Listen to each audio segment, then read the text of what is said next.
Meet Mr. Yamaguchi, the luckiest unlucky chap. Tsutomu Yamaguchi sounds like a superhero, doesn't it?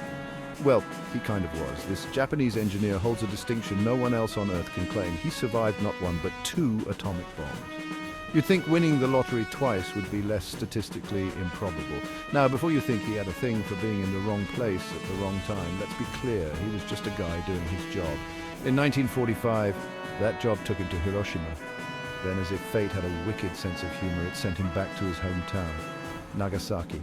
You see, dear reader, Mr. Yamaguchi was a bit of a walking, talking, tea-drinking paradox.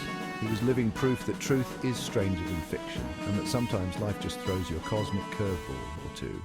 Imagine this. August 6th, 1945, Hiroshima. The sun is shining, the birds are singing, and Tsutomu Yamaguchi is on a business trip, probably daydreaming about a nice cup of green tea.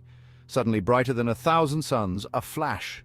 The US bomber Enola Gay had dropped Little Boy, the atomic bomb, on Hiroshima. Mr. Yamaguchi was just 2 miles away. He later described the experience as a great flash in the sky, followed by a thundering roar and a blast that knocked him unconscious. When he came to, the world around him was a hellscape. Buildings were reduced to rubble. The air was thick with smoke and dust, and the cries of the injured filled the air. His eardrums were ruptured, his body covered in burns, but he was alive. After a nightmarish night in Hiroshima, Mr. Yamaguchi, bandaged and bewildered, decided to head home to Nagasaki. He boarded a train, still in a daze, probably thinking, well, it can't get any worse than this, right? Oh, the cruel irony. 3 days later, on August 9th, he was back in his office in Nagasaki, recounting his Hiroshima experience to a skeptical boss. Then, bang! Another blinding flash, another deafening roar. The US had dropped Fat Man on Nagasaki.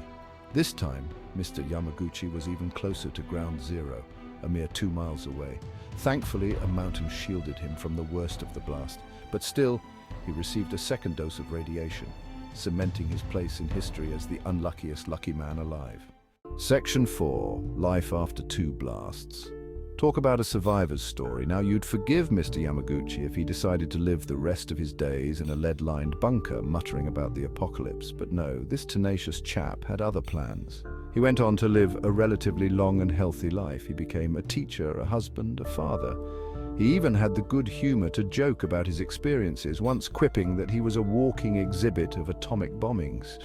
But his story wasn't just about survival. It was about bearing witness, about reminding the world of the horrors of nuclear war. Section 5. Yamaguchi's message, let's not blow it, okay? Mr. Yamaguchi became a vocal advocate for nuclear disarmament.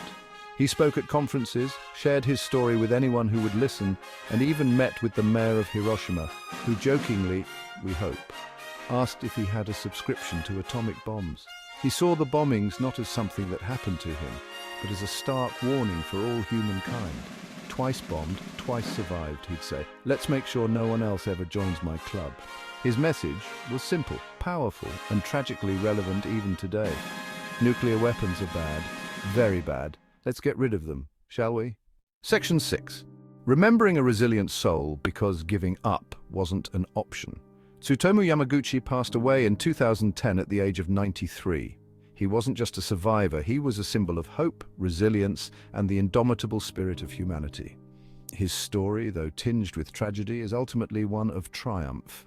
It reminds us that even in the face of unimaginable horror, we can choose hope, we can choose to rebuild, we can choose to speak out against injustice. So the next time you're feeling down, remember Mr. Yamaguchi, the man who stared death in the face, not once, but twice, and still chose to embrace life.